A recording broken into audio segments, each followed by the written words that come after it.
ইসলামের অগ্রযাত্রা দাবায় রাখতে চায়, ইসলামকে হত্যা করে মুসলমানদের রক্ত ঝরে ইসলাম কোনোদিন দাবায় রাখা যায় না।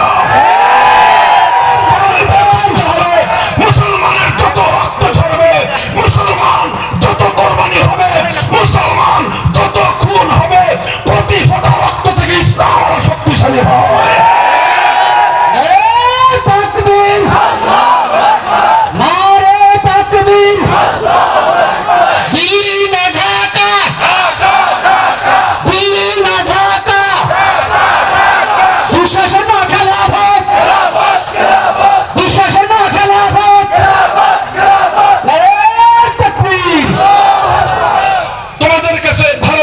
বিশাল রাষ্ট্র আছে, অধিকাংশ হিন্দুরাই পরিচালনা করে থাকে।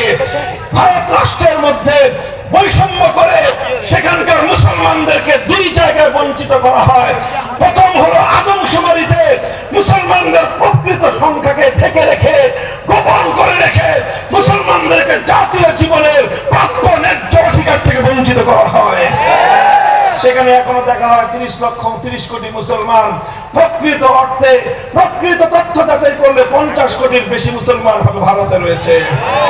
এরপরে যতটুকু তারা দেখায় সেই মুসলমানদের মাথা সংখ্যানুপাতে, সংখ্যার আকারে মুসলমানরা যেই পরিমাণ রয়েছে, রাষ্ট্রীয় সুযোগ সুবিধা, সরকারি চাকরির ক্ষেত্রে মুসলমানরা ভারতের চরম বৈষম্যের শিকার।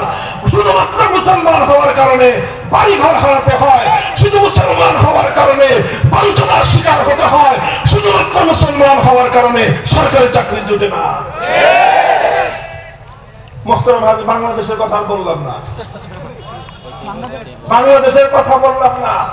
ওরা ওখান থেকে মাঝে মাঝে চিৎকার করে বাংলাদেশের ব্যাপারে, যে বাংলাদেশে নাকি হিন্দু সংখ্যালঘুদের উপর নির্যাতন হয়। আল্লাহর কসম খেয়ে বলি, বাংলাদেশের 50 বছরে ওই পরিমাণ সংখ্যালঘুরা নির্যাতিত হয় নাই। ভারতে 50 বছর নয়, 50 মাস নয়, 50 দিনে যেই পরিমাণ মুসলমান নিগৃহীত হয়।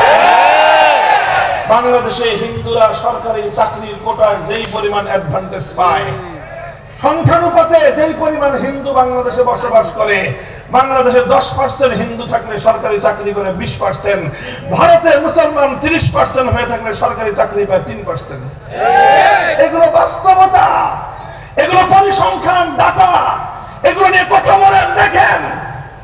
ওইসব কথায় আলোচনায় যেতে চাই না। আমি বলতেছিলাম যে এত বড় হিন্দু রাষ্ট্র আছে ভারতের হাতে, এত বড় বৌদ্ধ রাষ্ট্র চায়না বৌদ্ধদের হাতে, সারা দুনিয়ার অর্থনীতির নাভি, সারা দুনিয়ার অর্থনৈতিক কার্যক্রম তোমরা নিয়ন্ত্রণ করতেছো।